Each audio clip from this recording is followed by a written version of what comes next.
사무엘하 5장 17절에서 25절까지의 말씀 함께 보도록 하겠습니다. 제가 가지고 있는 성경으로 470년입니다.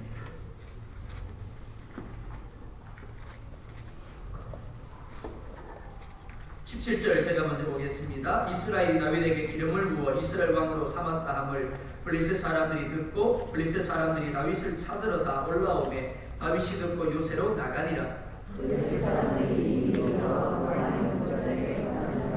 다윗이 여호와께 여쭈어 이르되 내가 블레셋 사람에게로 올라가리이까 여호와께서 그들을 내 손에 넘기시겠나이까 하니 여호와께서 다윗에게 말씀하시되 올라가라 내가 반드시 블레셋 사람을 내 손에 넘기리라 하신지라.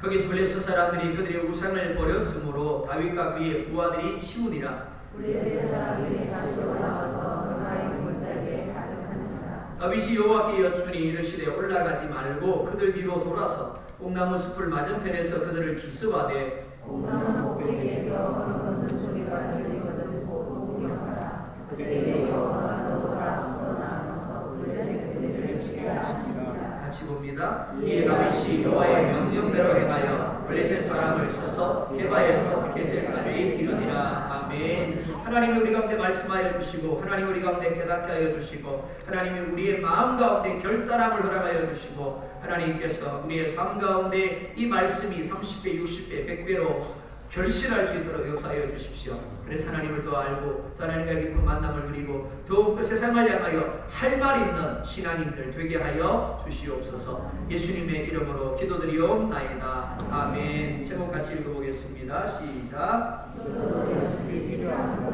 기도도 연습이 필요합니다. 라는 제목으로 하나님의 말씀 증가하도록 하겠습니다. 옛날에 호랑이 굴에 들어가도 정신만 차리면 살아난다 라는 말이 있습니다. 평상시에 아주 잘 알고 있습니다. 그런데 위기 상황을 만나면 마치 내가 그런 말을 전혀 모르는 것처럼 당황하게 되고 두려워하는 것이 사실입니다. 하지만 그럼에도 불구하고 호랑이 굴에 잡혀가서도 전혀 당황하지 아니하고 너무나 태연하게 너무나 침착하게 대처를 하는 사람이 있습니다. 그 비결이 뭘까요? 그 비결은 아주 단순합니다. 침착을 평상시에 연습했기 때문에 그렇습니다. 매일매일의 삶 가운데서 어떤 상황을 만나든지 침착하도록 연습하고 또 연습하다 보니까 자기 자신도 모르게 당황할 수밖에 없는, 두려워할 수밖에 없는 상황을 만나도 어떻게 되더라고요? 태연하게 되고 침착하게 되는 겁니다. 군인들이 전쟁이 없는 평소에도 땀을 흘리며 훈련하는 이유가 바로 여기에 있습니다. 전시를 위해서 평시에도 전시처럼 훈련하며 준비하는 겁니다. 신앙생활에서도 훈련이 필요하고 준비가 필요합니다. 평소 얼마나 훈련하고 준비했는가에 따라 위기 상황에서 진가가 드러나게 되어지는 겁니다. 평소 늘 기도로 하나님을 의뢰하는 훈련을 한 사람은 아무리 위기 상황이 닥쳐와도 당황하지 않습니다. 두려워하지 않습니다. 늘 하던 대로 하나님 앞에 나아가 기도하게 되어지는 겁니다. 그리고 웃게 됩니다. 그리고 찬송하게 되는 겁니다. 하지만 평소에 기도의 훈련이 되어 있지 않은 사람은 위기 상황이 닥쳐오면 아무리 침착해야 한다라고 마음속으로 되뇌어도 자연스럽게 당황하게 됩니다. 자연스럽게 두려워하게 됩니다. 그리고 자연스럽게 좌절과 절망의 자리로 나아가게 되는 겁니다. 그리고 두 사람에게 도움을 얻기 위해서 동분서주합니다. 하지만 그럼에도 불구하고 안 되니까 그 다음에 하는 것이 무엇이가 하면 천부여 어지옵소서라고 되는 겁니다. 하나님 나를 불쌍히 여겨주세요. 하나님 나를 도와주세요 하게 되어지는 겁니다. 이것이 훈련된 자와 그렇지 않은 자의 차이점입니다.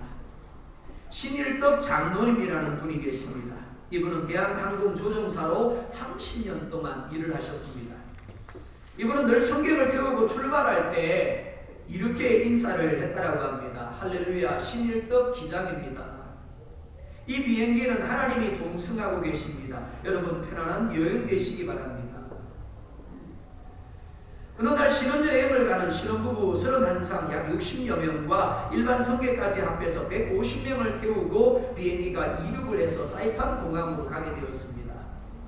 그런데 도착 15분 전에 유압장치를 점검을 했는데 유압장치가 고장난 것을 알게 되었습니다.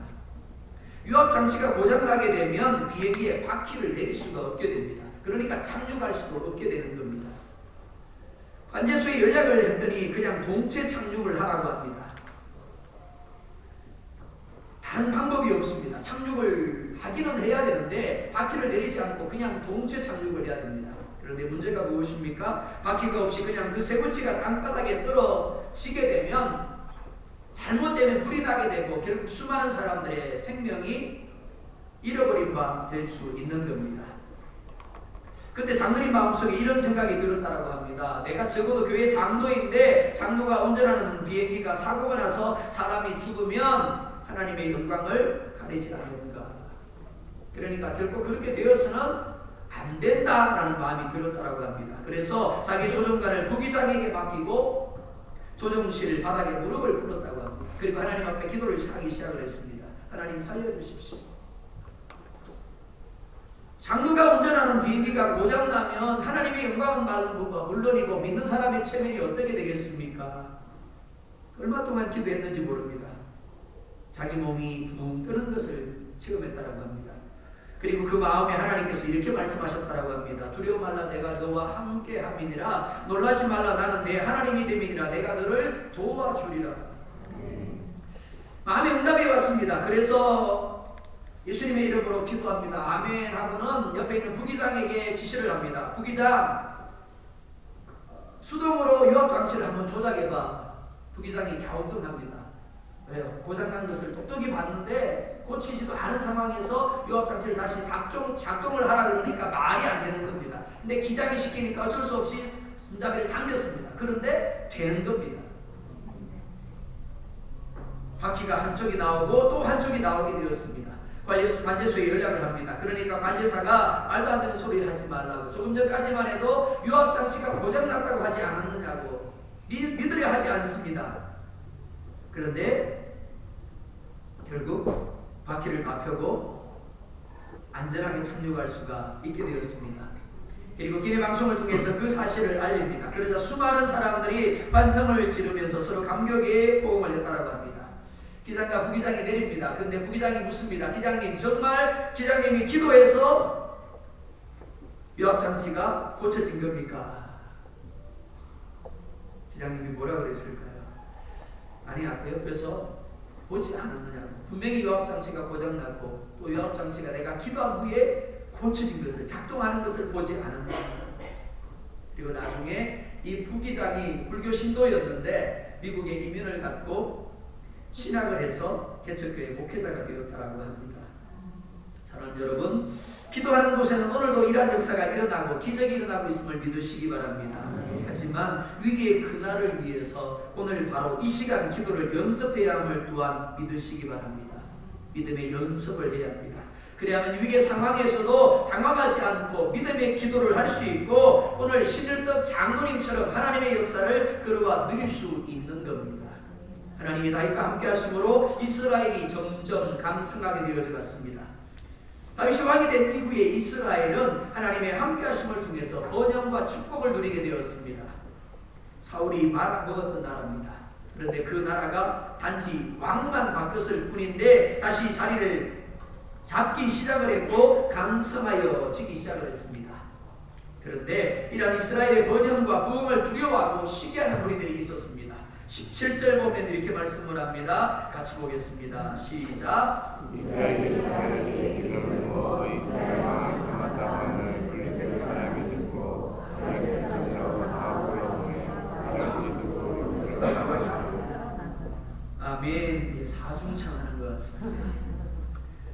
블레셋이 이스라엘이 다윗을 기름을 부어 왕으로 삼았다는 것을 들었다라고 말씀을 합니다. 하지만 실상 그들이 들은 것은 다윗이 온 이스라엘의 왕이 되었다라는 소식이 아니라 다윗으로 인해서 이스라엘이 점점 더 강성하여져 간다라는 소식이었습니다. 다윗이 골리앗을 쳐 죽인 때로부터 다윗은 블레셋의 관심의 대상이었습니다. 결코 지울래와 지워지지 않는 이름, 그것이 바로 다윗이라는 이름이었습니다. 뿐만이 아닙니다. 사울 왕의 아래에 있을 때에도 다윗은 나가는 전쟁마다 승리를 했습니다. 그래서 이스라엘 백성들이 이렇게 노래를 했습니다. 사울은 천천히요, 다윗은 만만이라. 이 모든 사실을 블레셋 사람들은 잘 알고 있었습니다. 뿐만이 아니라 비록 사울 왕의 미움을 받아서 블레셋으로 도망을 하기도 했지만 여전히 다윗은 그들에게 공포의 대상이었습니다. 두려움의 대상이었습니다. 사울 왕에게 미움을 받아서 쫓겨난 존재이기에 어떻게 보면 별 볼 일 없는 존재입니다. 하지만 여전히 그들은 다윗을 경계하고 있었습니다. 안 그런 척 하면서도 은연중에 다윗의 일거수일투족을 지켜보고 있었습니다. 다윗이 유다 족속의 왕이 되었을 때도 마찬가지입니다.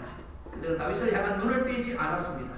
그리고 다윗이 온 이스라엘의 왕이 되는 과정과 그로 인하여 이스라엘이 강성하여서 가는 과정도 일일이 꼼꼼하게 챙겨보면서 지켜보고 있었습니다. 여기 2장을 보면 하나님이 우리를 유의하여 지켜보신다라고 말씀을 합니다. 하지만 동시에 우리의 대적 사단도 우리를 유의하여 지켜보고 있다라고 말씀을 합니다.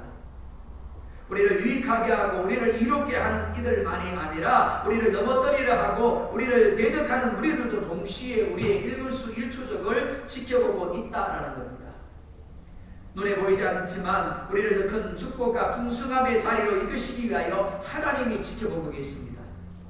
그러나 동시에 우리의 영혼을 삼키려 우리로 하여금 멸망의 길로 내려가게 하기 위하여 사단도 동일하게 우리의 생각과 우리의 말들과 우리의 행위들을 지켜보고 있음을 우리는 잊지 말아야 합니다. 블레셋이 다윗의 왕됨을 듣습니다. 그리고 어떻게 합니까?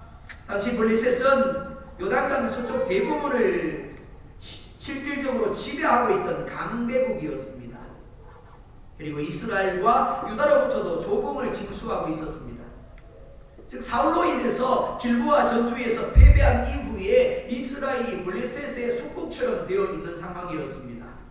그러니까 블레셋의 입장에서 본다면 이스라엘과 유다는 그들의 밥그릇이었습니다. 그런데 그들이 그토록 경계하던 다윗이 이스라엘의 왕이 되었습니다. 그리고 점점 강성하여서 가기 시작을 합니다. 한마디로 그들의 밥그릇이 빼앗길 상황이 된 것입니다. 그래서 들고 일어났습니다. 그런데 오늘 본문을 보면 그들이 침입을 했다라고 말씀하고 있지 아니하고 다윗을 찾으러 왔다라고 말씀하고 있습니다. 왜 침입했다라고 하지 아니하고 다윗을 찾으러 왔다라고 표현하고 있을까요? 앞서 이야기한 것처럼 이스라엘은 블레셋의 조공을 바치는 속국으로 전락해 있었습니다. 그리고 다윗은 비록 그가 블레셋에 두려움을 주는 존재였지만 여전히 그 속국의 왕에 불과했습니다. 따라서 블레셋의 입장에서 본다면 다윗은 단지 블레셋의 신하에 불과했던 겁니다. 그래서 나라가 아닌 신하된 다윗을 찾고 있다라고 표현하고 있는 겁니다. 그러나 또한 오늘 본문 말씀을 보건대 블레셋은 다윗을 찾기 위해서 몇 사람만을 보낸 것이 아니라 온 땅을 채울 만큼 엄청난 수의 군대를 보낸 것을 알 수가 있습니다. 18절 보면 이렇게 말씀을 합니다. 같이 보겠습니다. 시작. 아멘. 블레셋이 르바임 골짜기에 가득한 군대를 이끌고 나왔더라라고 말씀을 합니다. 그 이유는 무엇일까요? 첫째, 은연중 다윗이 다스리는 이스라엘을 두려워하고 경계했기 때문입니다. 그가 아무리 잘 나가야 나의 신하에 불과해. 그러면서도 은연중에 두려워하고 경계했다라는 겁니다. 둘째, 그러나 실제로는 이스라엘과 싸우기 위함이 아니라 자신들의 군대의 규모를 과시하고 이를 통해서 겁을 주기 위한 것으로 이해할 수가 있습니다. 즉 경계하면서도 얕잡아 보고 있었다라는 겁니다. 그들의 기억 속에는 길보아 산에서 그들과 대면했던 사울과 이스라엘의 너무나 연약하고 보잘것없었던 모습이 남아 있었습니다. 따라서 다윗이 아무리 골리앗을 죽이고 전쟁에서 연승하던 사람이라고 할지라도 과거 사울과 함께했던 이스라엘의 모습을 떠올려 볼 때 결코 두려워할 만한 존재가 아니라고 생각되어진 겁니다. 그냥 겁만 조금 주면 알아서 꼬리를 내릴 것으로 생각한 겁니다. 그래서 그들은 속전속결하기 위하여 18절에 나타나는 것처럼 다윗이 생각하지도 않은데 이미 이르러 골짜기를 가득하게 채운 겁니다. 사랑 여러분, 블레셋이 이토록 교만한 모습으로 이스라엘을 그리고 다윗을 얕잡아 보는 이유가 무엇이겠습니까? 사울왕과 이스라엘 백성들이 보여주었던 과거의 모습 때문입니다. 하나님 중심 신앙을 버리고 철저하게 인본주의적인 삶을 살았던 사울입니다. 그리고 이스라엘 백성들입니다. 그들의 모습이 어땠습니까? 분명히 하나님이 그들의 하나님입니다. 그러나 하나님의 함께하심이 그들에게 없었습니다.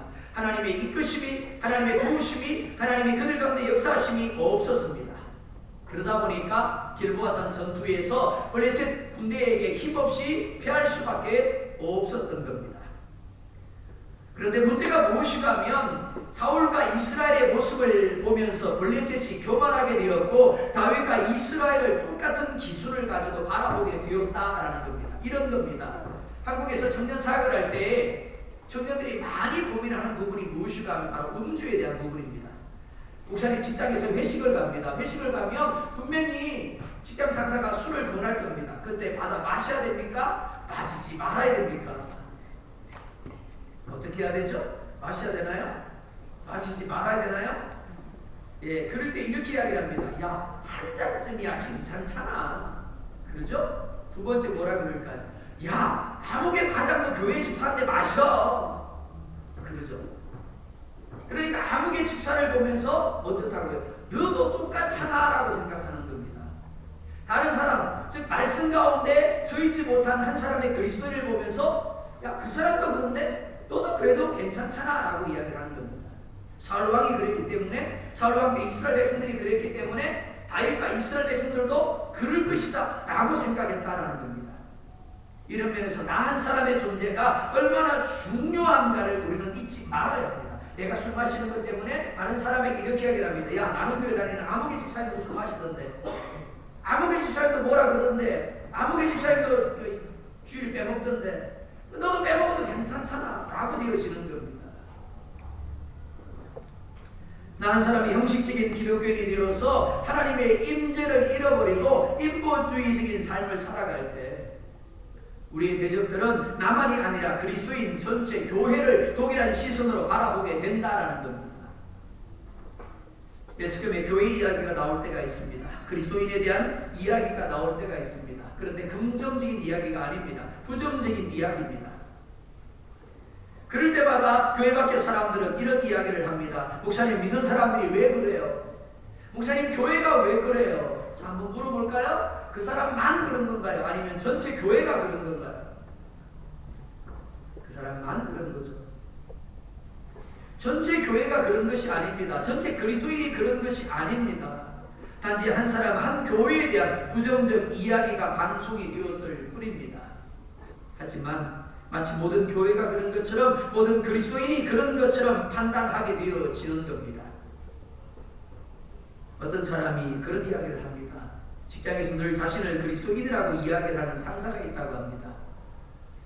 그러다 보니까 교회를 가자고 자주 공면을 한대요. 근데 문제가 무엇인가 하면 이 사람에게 특별한 은사가 있는데, 특별한 성질의 은사가 있는 겁니다. 툭 하면 성질을 낸대요. 쉽게 화를 내고 쉽게 분을 발한다고 합니다. 그런데 문제가 뭐가 하면 그렇게 성질을 내고 그렇게 분을 내고 나서는 꼭 주기도문을 암송을 한대요. 저번에가 되죠? 자, 교회 가고 싶을까요? 내 앞에 있는 한 사람일 뿐입니다. 모든 그리스도인이 그런 게 아니에요. 그런데 내 앞에 있는 그 사람이 그렇게 함으로 말미암아 교회에 가고 싶어 했던 그 마음이 어떻게 된다고? 교회는 그런 데야, 모든 그리스도인은 그런 거야 가 되어져 버리는 겁니다. 잘못된 결론을 내리게 되어지는 겁니다. 우리가 기억해야 할 사실이 있습니다. 아무리 믿음의 사람이라고 할지라도 하나님의 임재를 잃어버리게 되면 교회 밖의 사람들과 다를 바 없어진다라는 겁니다. 이스라엘의 것은 하나님의 은혜가 그들과 함께 할 때였습니다. 하지만 사울과 이스라엘이 하나님의 임재를 잃어버렸을 때 그들은 이방 민족들과 똑같은 생각을 했고 똑같은 생활을 했고 똑같은 상황 가운데서 무너질 수밖에 없었습니다. 그러니까 블레셋의 멸시를 받고 블레셋의 업신여김을 당할 수밖에 없었던 겁니다.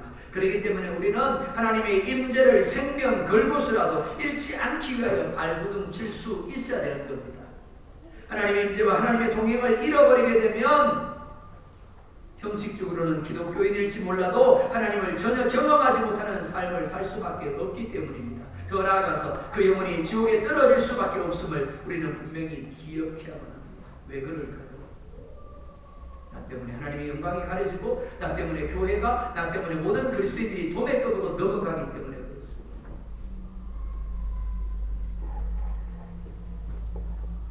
오늘 본문을 통해서 우리는 블레셋의 한계를 들여다볼 수 있습니다. 그들이 생각하는 것처럼 이스라엘이 과거의 이스라엘이 아니었습니다. 하나님을 버리고 인본주의를 택했던 사울 왕조가 무너지고 철저하게 말씀 중심으로 신본주의를 추구하는 다윗 왕조가 세워졌습니다. 그래서 떠나셨던 하나님이 다윗과 함께하게 되었고 떠나셨던 하나님이 이스라엘과 함께하게 되었고 그래서 이스라엘의 전무후무한 하나님의 복이 누려지고 있는 때였습니다.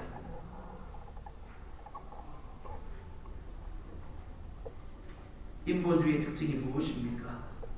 인본주의는 눈에 보이는 것, 귀에 들리는 것, 내가 느끼는 것에만 의미를 두는 것입니다. 그것이 전부인 것처럼 생각하는 겁니다.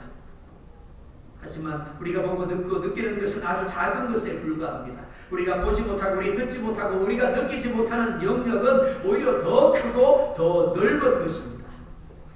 주인 악의 상황 가운데서도 눈에 보이지 아니하지만 하나님이 긍휼과 자비로 역사하고 계심을 고백하며 나아가는 것, 그게 바로 신본주의입니다. 다윗의 때 하나님이 점점 더 강성하게 하신 이유, 다윗의 때 하나님이 이스라엘을 전무후무한 복을 누리게 하셨던 이유가 바로 여기에 있습니다. 블레셋은 그것을 보지 못한 겁니다.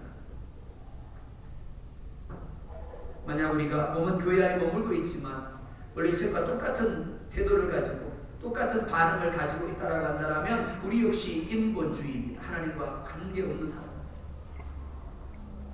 그런 사람은 자신이 보고 자신이 듣고 자신이 느끼는 것을 가장 중요하게 여깁니다. 하나님이 무엇을 원하시고 하나님이 지금 어떻게 행하시는가에 관심이 없습니다. 그러니까 그의 결론도 결국 천국이 아니라 지옥이 될 수밖에 없는 겁니다. 블레셋이 망한 이유가 바로 여기에 있습니다. 신본주의의 핵심은 보이지 아니하지만 들리지 아니하지만 느껴지지 아니하지만 말씀대로 하나님을 하나님으로 인정하는 것, 그리고 하나님을 오래하는 것이라고 할 수 있습니다. 다윗이 블레셋이 올라와서 가득한 것을 알게 되었습니다. 그리고 어떻게 합니까? 17절을 보면 다윗이 듣고 어디로 갔다고요? 요새로 나가니라 라고 말씀을 합니다. 그리고 그때는 이미 18절에 나타난 것처럼 블레셋 사람이 르바임 골짜기에 가득하게 된 때였습니다. 이제 막 기지개를 펴고 있습니다. 이제 막 이스라엘이 부흥하고 있는 때입니다. 그러니까 위기 중에 위기라고 할 수 있습니다. 그런데 우리가 기억해야 할 것은 위기의 때가 가장 큰 하나님의 역사를 경험할 수 있는 기회가 된다라는 것입니다. 다윗은 이미 블레셋이 다 올라와서 르바임 골짜기를 가득 채움을 보았습니다. 하지만 오늘 보면 어디에도 다윗이 두려워했더라, 다윗이 불안해했더라 말씀하고 있지 않습니다. 이미 사울 왕에게 쫓겨다닐 때 수많은 위기 상황을 통해서 훈련되어졌고 준비되어졌기 때문에 그렇습니다. 다윗이 어떻게 했다고요? 요새로 나갔습니다. 본문에서는 요새 표현을 하고 있지만 요새가 아니라 아둘람 굴을 가리킵니다. 다윗은 무리들을 떠나서 하나님과 자신만의 공간인 아둘람 굴로 나아갑니다. 인간적으로 본다라면, 상황적으로 본다라면 지금은 다윗이 기도할 때가 아닙니다. 어떻게 하면 위기 상황을 돌파할 수 있는지 신하들과 더불어서 전략회의를 한다거나 대책을 세우는 것이 오히려 더 지혜롭게 보이고 필요한 상황입니다. 하지만 다윗은 모든 사람들을 뒤로합니다. 그리고 모든 상황들을 뒤로하고 오직 하나님을 만나기 위해서 아둘람굴로 나아갑니다. 내가 가장 급하다고 여길 때가 가장 여유로울 때입니다. 가장 위기라고 여길 때가 가장 귀해일 때입니다. 그러니까 그때 우리가 어떻게 해야 된다고요? 내려놓으세요. 내 눈에 보이는 사람도, 내 눈에 보이는 문제도, 상황도 다 내려놓고 어디로 가요? 다윗처럼 아둘람굴로 나아가는 겁니다. 그리고 하나님께 묻는 겁니다. 수많은 사람들이 하나님께서 귀의 시간들을 주심에도 불구하고 누리지 못하는 이유가 바로 여기에 있습니다. 단지 상황이 반응하고 단지 사람이 반응하기 때문입니다. 그 상황을 만드신 하나님, 그 상황 가운데 우리를 세우신 하나님이 우리를 아둘람굴로 이끌고 계심에도 불구하고 나아가지 않는 겁니다. 그러니까 하나님의 답도 얻을 수 없고 하나님의 역사도 누릴 수 없게 되어지는 겁니다. 19절에 보면 이렇게 말씀을 합니다. 같이 보겠습니다. 시작. 당신과 너희는 주장하되 내가 블레셋 사람에게로 올라가니까 여호와께서 그들을 생명을 주시나이까 하니 여호와께서 다윗에게 말씀하시되 올라가라 내가 반드시 블레셋 사람들의 손에 넘기리라 하시니라. 아멘. 우리가 출애굽기를 통해서 반복적으로 보는 것이 무엇입니까? 하나님이 이스라엘 백성들을 문제 가운데 이끌입니다. 이스라엘 백성들이 불평하기 전에 하나님이 먼저 알아서 만나를 주시고 먼저 메추라기를 주시고 먼저 생수를 주실 수 있습니다. 먼저 종려나무 가지가 있는 엘림으로 인도하실 수 있습니다. 그런데 하나님은 결코 그렇게 하지 않았습니다. 일부러 문제 가운데를 이끄세요. 일부러 부족 가운데를 이끄세요. 그리고 이스라엘 백성들이 불평하게 만듭니다. 불평하니까 하나님이 그제서야 하나님이 이스라엘 백성들을 위해서 준비해 놓으신 것이 무엇인가를 보게 하십니다. 다른 데서 가져오시는 게 아닙니다. 그 앞에 있었습니다. 그들이 불평하던 그 자리에 숨겨져 있었던 겁니다. 그런데 그들이 하나님을 향하여 불평할 때 봐라 내가 너희를 위하여 이렇게 준비해 놨어 라고 보여주십니다. 그런데 문제가 뭐라고요?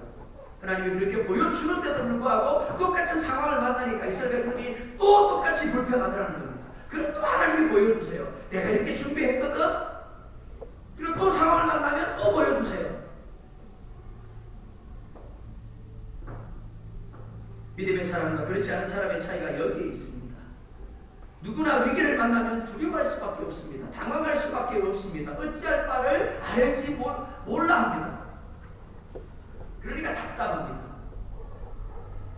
그리고 좌절하고 절망하죠. 그런데 오늘 다윗은 위기 상황에서 전혀 당황하거나 하지 않습니다. 절망하지도 않습니다. 무엇보다 사람들에게 하소연하면서 어떻게 해야 될 것인가를 묻고 도움을 얻으려고 하지도 않습니다. 단지 그는 하나님께 나아가 하나님께 묻습니다. 하나님 어떻게 할까요? 그리고 하나님이 올라가라고 하자 올라가서 하나님 블레셋을 칩니다. 한번 생각해 볼까요? 만약에 하나님이 다윗에게 야 블레셋에게 항복해 라고 말씀하셨다면 어떨까요? 다윗이 항복했을까요? 항복했을 겁니다. 다윗은 지금 아둘람 굴러가서 하나님께 나아가서 하나님 블레셋에 올라왔습니다. 블레셋과 싸울 텐데 저 블레셋을 쳐서 이기게 해주십시오. 요구하기 위해서 간 게 아닙니다. 오해하시면 안 돼요. 우리는 많은 시간 하나님 앞에 기도할 때 우리의 뜻을 정해놓고 일방적으로 하나님 앞에 요구합니다. 하나님 그렇게 해 주셔야 됩니다. 안 하시면 저 교회 안 나옵니다. 그렇게 안 하시면 저 봉사 안 할 겁니다. 협박하죠. 그런데 그건 어린아이 시간입니다.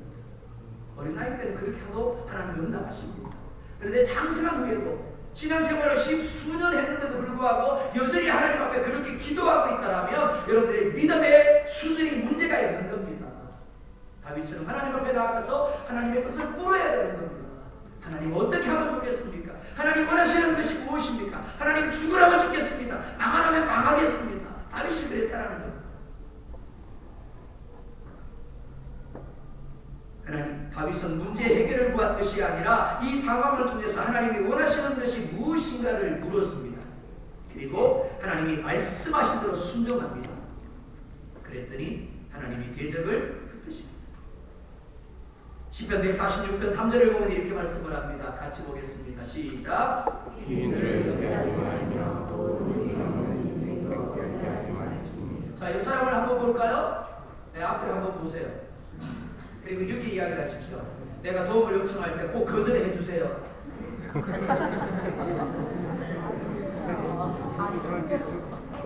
절대 도와주시면 안 됩니다.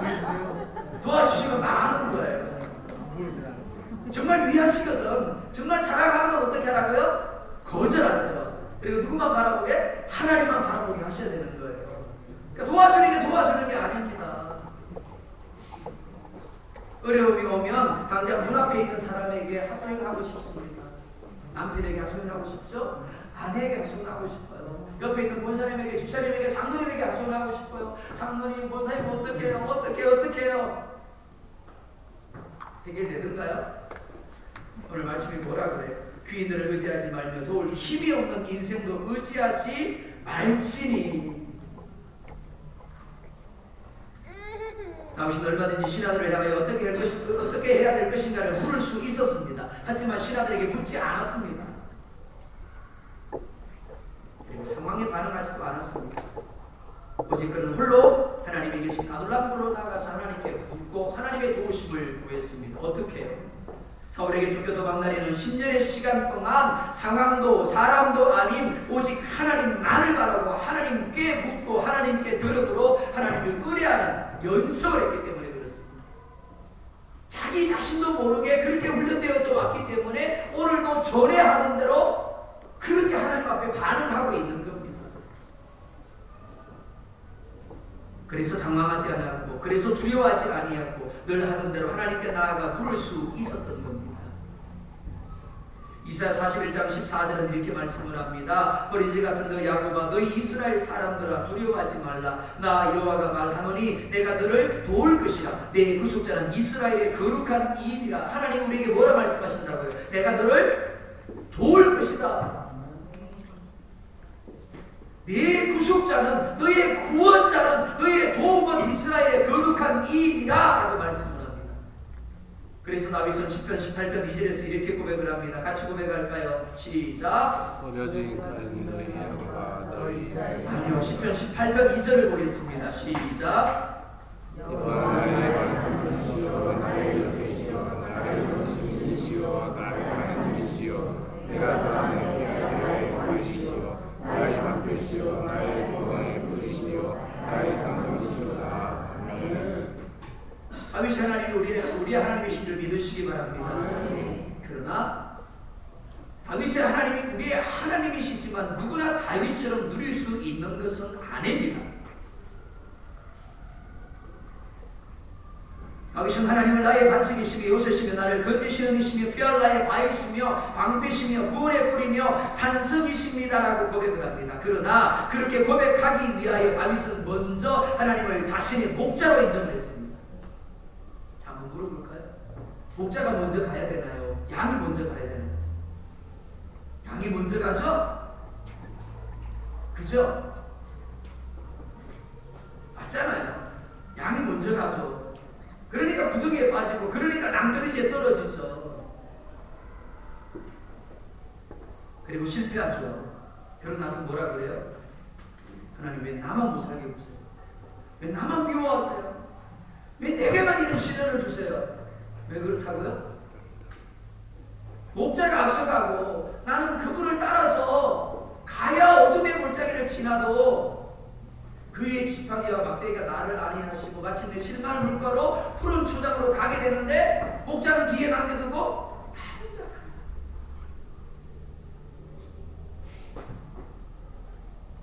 다윗은 목자를 하나님을 자신의 목자로 인정했습니다. 그리고 목자의 뜻을 구했고 목자의 움직임에 민감했습니다. 그러니까 어떤 상황에서도 두려워하지 아니하고 당황하지 않을 수 있었던 겁니다. 이후에 다시 블레셋 사람들이 올라옵니다. 그리고 르바임 골짜기에 가득하게 되었습니다. 이미 한번 이겨봤습니다. 이미 싸웠고 이미 이겨봤어요. 그러니까 쉽게 생각할 수 있습니다. 요수아도 여리고성 전투에서 이겼기 때문에 아이성 전투를 쉽게 생각을 했습니다. 그래서 몇 사람만 올려보내요. 그런데 어떻게 됩니까? 보기 좋게 얻어터지고 내려옵니다. 그리고 울고불고 난리치죠. 왜 우리에게 이런 시련을 주세요? 왜 그랬다고요? 지들이 양인데 목자인 줄 착각하고 목자 없이 올라가기 때문입니다. 다윗도 똑같이 할 수 있습니다. 이미 이겨본 대상이에요. 과거에 싸우니까 별 볼 일 없더라고. 그러니까 우리 올라가서 그냥 치자고 할 수 있습니다. 그런데 그렇게 하지 않습니다. 다윗은 또 하나님께 묻습니다. 그러자 하나님은 이전과 전혀 다른 말씀을 하십니다. 올라가지 말라는 겁니다. 이전에는 올라가라 그랬는데 지금 올라가지 말래요. 오히려 뒤로 돌아가서 기습하라고 하십니다. 그리고 뽕나무 꼭대기에서 그런 걷는 소리가 들리거든 곧 공격하라고 하십니다. 그리고 그때 여호와가 너보다 앞서 나가서 블레셋 군대를 치리라고 하십니다. 만약 한번 생각해 볼까요? 다윗이 하나님께 묻지 않고 먼저 올라갔다면 어떻게 될까요? 여호수아 꼴나는 겁니다. 우리가 보기에는 같은 상황입니다. 그런데 답이 다릅니다. 어제와 오늘이 같은가요? 오늘과 내일이 같을까요? 우리가 눈으로 보기에는 똑같이 보입니다. 전혀 다르지 않은 것처럼 보입니다. 그러니까 어제 하던 것처럼 살면 되지 아니요 다릅니다.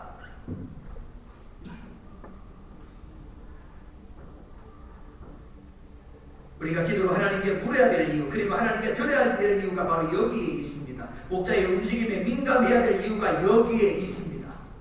우리가 아무리 잘나고 똑똑해도 양심을 잊으면 안 되는 겁니다. 하나님을 성경 속에만 있게 하면 안 됩니다. 머릿속 이론이 되게 해서도 안 됩니다. 다윗처럼 실제 삶에서 살아계시고 목자 되신 하나님으로 인정해야 되고 물어야 하는 겁니다. 그리고 듣고 관계를 누림으로 순종해야 하는 겁니다. 다윗 하나님이 우리의 하나님입니다.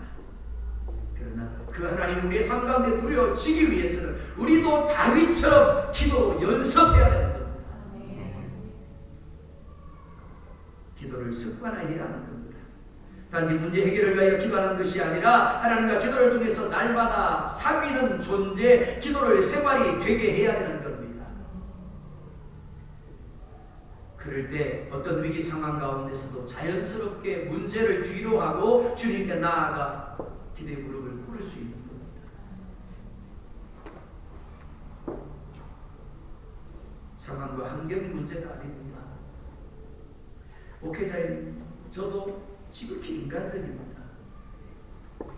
그러다 보니까 여러분들과 똑같이 반응할 때가 참 많습니다. 어떤 분은 그래요. 상황만 좀 나아진다라면, 환경만 좀 바뀌어진다라면, 어떤 사람은 그럽니다. 목사님, 내 남편이 조금만 바뀌면, 내 아내가 조금만 바뀌면, 그럽니다. 그럴까요?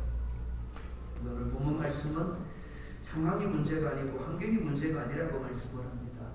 남편이 문제가 아니래요. 아내가 문제가 아니래요. 물질도 문제가 아니고 건강도 문제가 아니라고 이야기를 합니다. 문제는 기도가 습관화되어 있는가, 기도가 체질화되어 있는가. 하나님과 나 사이에 기도의 고속도로, 기도의 터널이 뚫려져 있는가 하는 겁니다. 하나님과 나 사이에 혹산이 가려막고 있지는 않습니까? 혹 하나님과 여러분 사이의 길이 비포장도로는 아닙니까? 잡초로 무성해서 길이 있는지조차 헷갈리지는 않습니다. 많은 이들이 기도를 단지 문제 해결을 위한 열쇠 정도로만 생각을 합니다.